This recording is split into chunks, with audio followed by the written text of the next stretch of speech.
Oh my gosh. Okay, we're starting. I'm filming actually off of 2 cameras just in case I want to use one of the other. One's a GoPro and the other one is a Sony. I don't know, but I can put it in the description.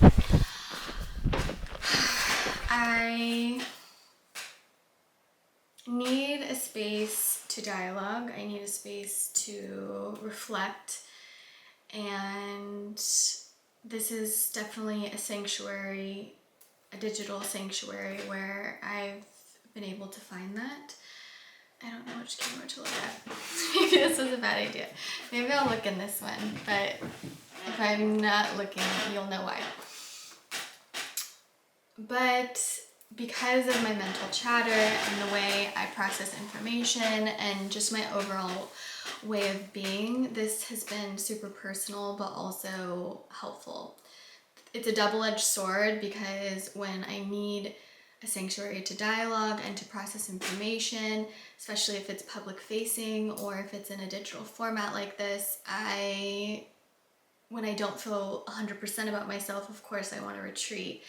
And so then it usually leaks out into my journal or just therapy or conversations with friends. But I really do want to get better about showing up no matter. Okay, I'm gonna have to change this, sorry. It's too high. This is my double workout coming out to play. Na na da da da.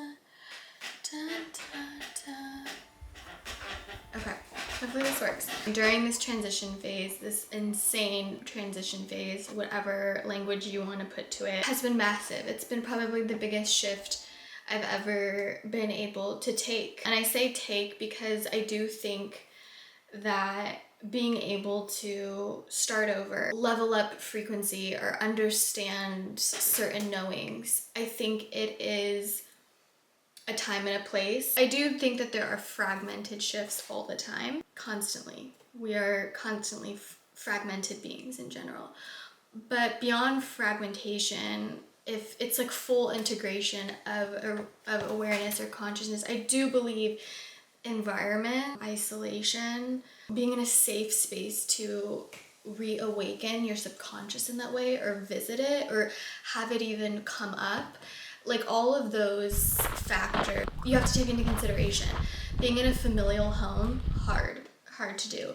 Being in a relationship that kind of represents the past or a past version of you, hard to do. And not all of us get that, and I'm aware of that. So this was kind of the perfect storm in that way. This was a special gift Jenna gave me for my birthday. It's, oh, I'm gonna start crying. This was the actual Mary Magdalene charm that she got me for my birthday, and then this Cocteau Twins album.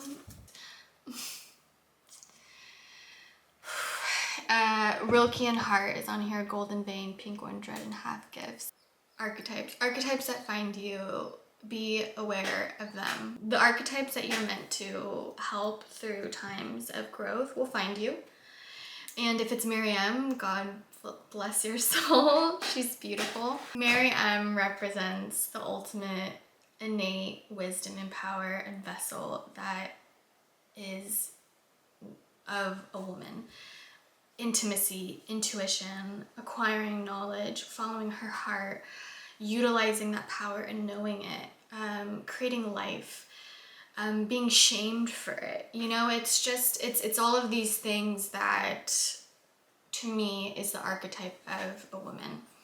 And then with that, this divine counterpart, what happens when that comes into your life? And when does it come into your life? When can we accept that we maybe do have soulmates? And when do we get to meet our soulmate? It's like all of these questions that, you know, you want to get to answer while you're here.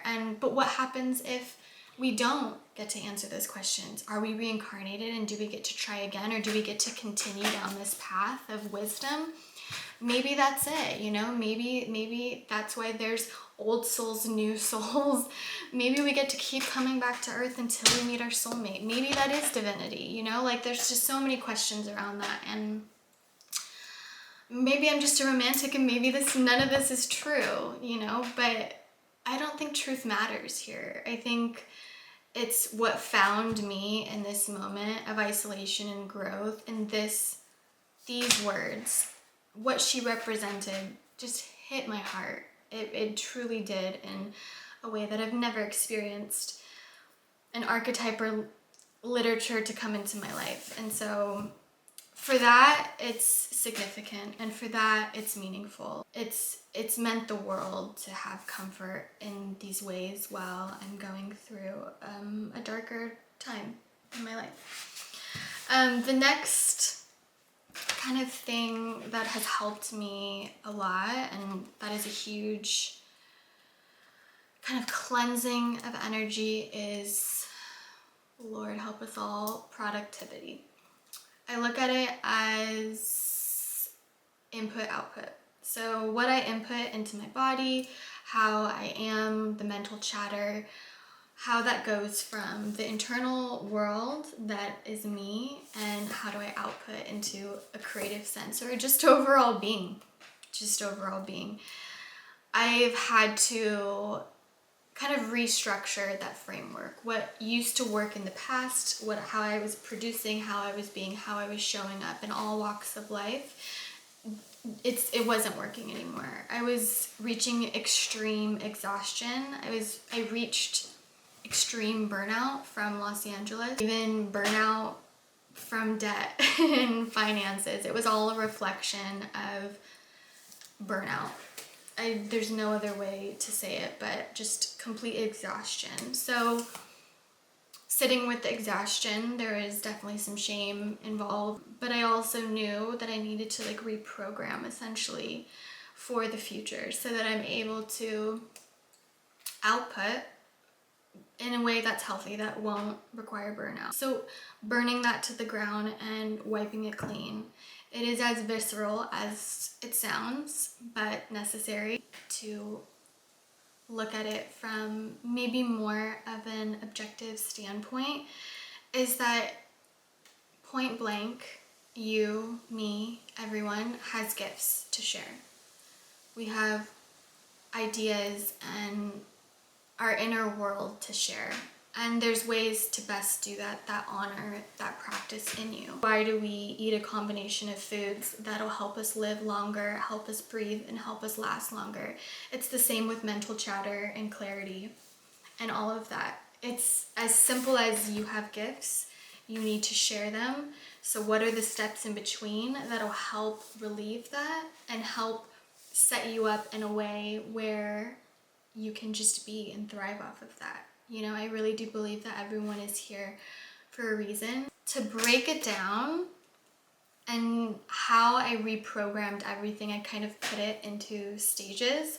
There was finance, my inner world, intimacy, which we kind of talked about with Mary M, rest, which was like first and foremost. Movement to me was really important. There was a physical realignment that needed to happen in my spine as well through ballet and other like self-care remedies, but wow, it was really intense, you guys. I don't know how else to say it, but I'm really proud of myself, and I think I get emotional and protective of these words and this time because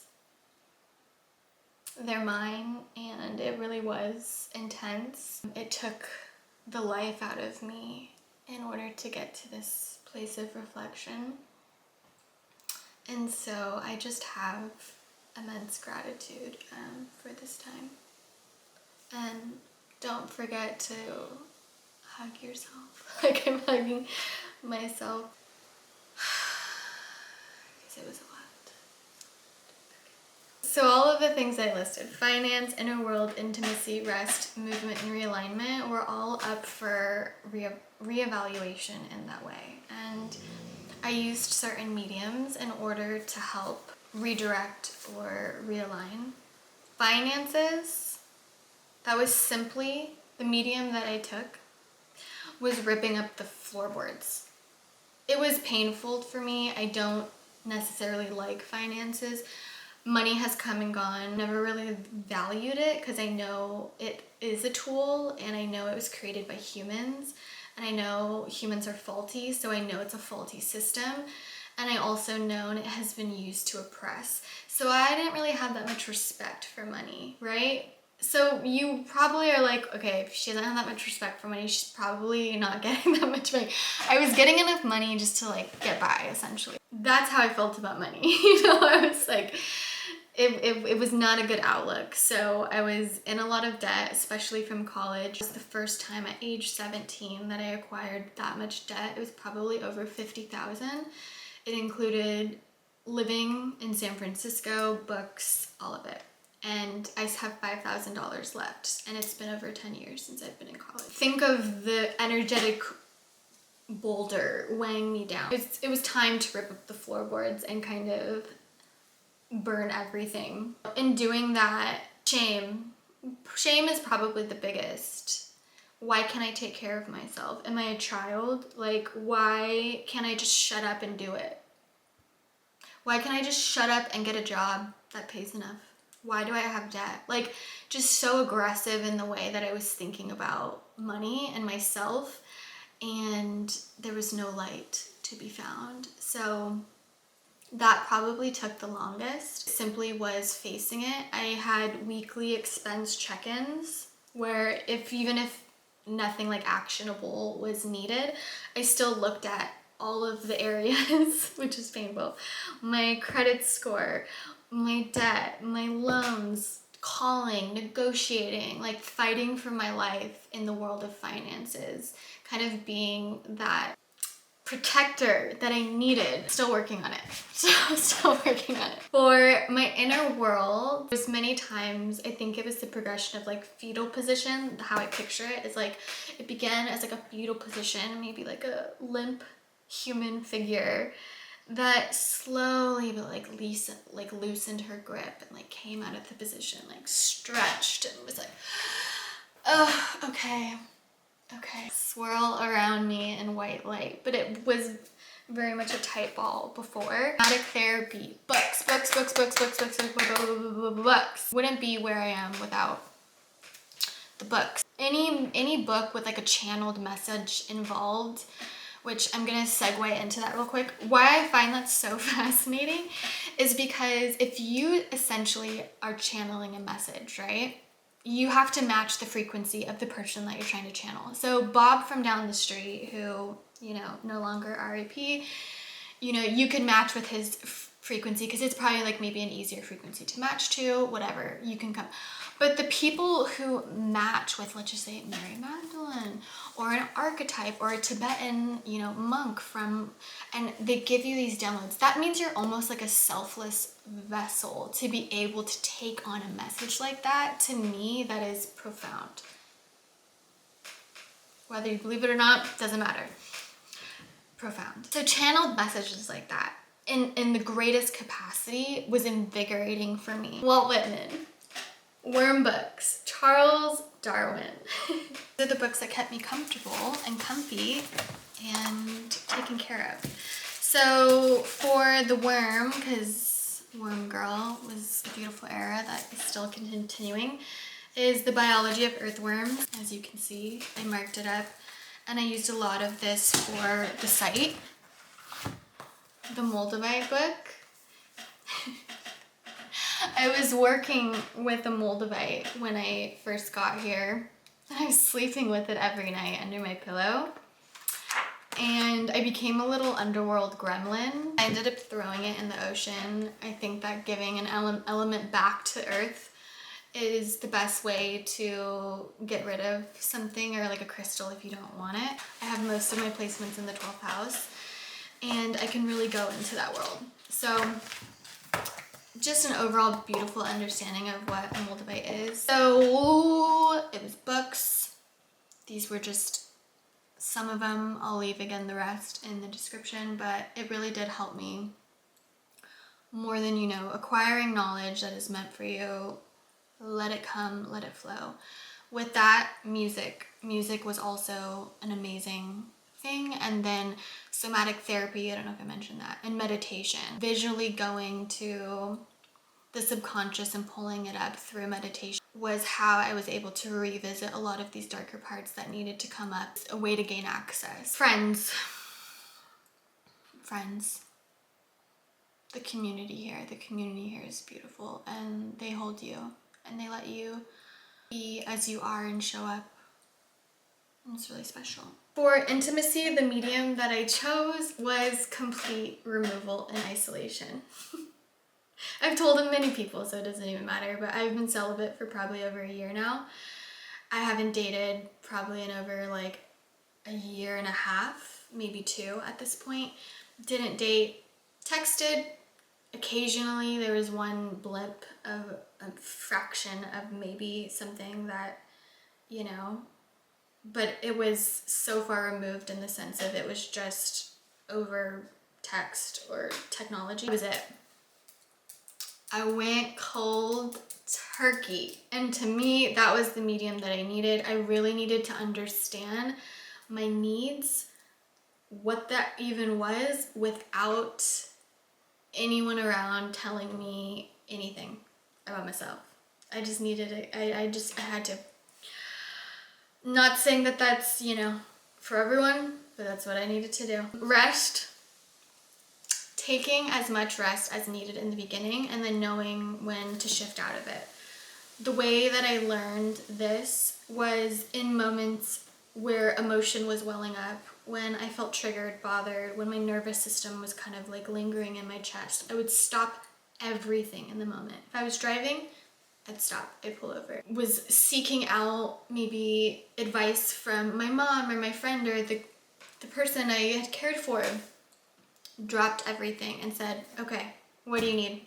I'm here. Because that's essentially what I was looking for externally. So internally, I needed to create a regulated system of how to really respond to myself.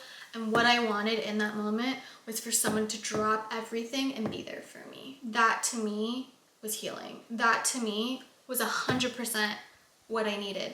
If you're looking for anything external, give that to yourself first. I say that intensely because it really is, you will grow surmountable growth and it'll be quick.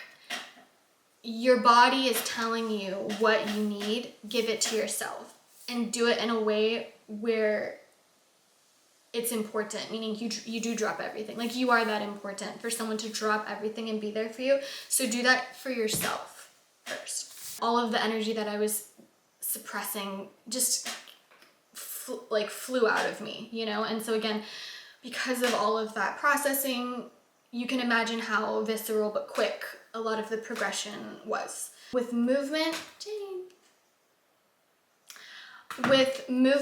I chose ballet. Any type of exercise, moving, draining, shaking, screaming into a pillow, screaming into the mountaintops, any form of like moving energy. The spine was huge for me. The curvature of my spine, it was just locked down and it was affecting, I swear, like how I was even speaking, like my throat chakra, even down to that. So ballet helped with that.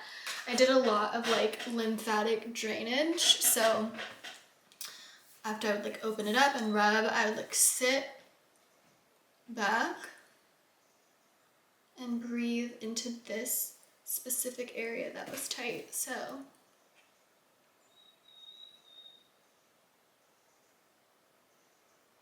and it kind of hurts. I would just breathe into the parts that were so tight, anything like that. Red light therapy, gua sha. Sorry, I keep looking down at my notes because I don't want to forget. And vitamin C, I am the poster child and the advocate for that. Everything is moving, everything is in parts, everything, you know, is restructured and redefined, and there's fluids that need to be moved, there's energy that needs to be moved, there's things that need to be realigned within your body. There's things that need to be digested and not digested, and released and not released. And it's an overall, you know, inner world of movement. That's what I have for you. I just chatted for so long and I don't know what I just said. That is the update, you guys. That is my life. Future projections. I have my small task list that helps me feel confident to finish something. Again, my input and output. I have today input output, weekly input outputs, and I have monthly input outputs. And I pray, I'll say a little prayer. I pray that it helps me develop larger systems of dialogue. It would be a dream to create a book, to conceptualize some sort of visual. I know that that's in the future and that's down the path, and that these small incremental ways of dialoguing and communicating with you guys will get me there. So I just really appreciate the time spent. If you have spent time in the video world with me or in my highly rigid Instagram, I'm trying to loosen up. It just means the world. There's a little girl inside of me who has and had big dreams of being seen, and though the digital world is kind of like a placebo effect of that, it still is a fragment of me in a way being seen. And so anything in that matter does mean the world to me. It really does. Anything else? Anything else? This is my grandma.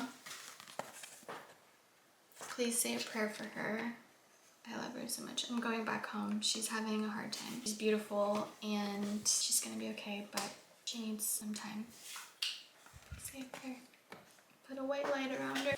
Okay, I love you guys. Thank you for listening to my chatter. If I ever post this, I don't know. And the GoPro died. So I guess this is the camera of choice.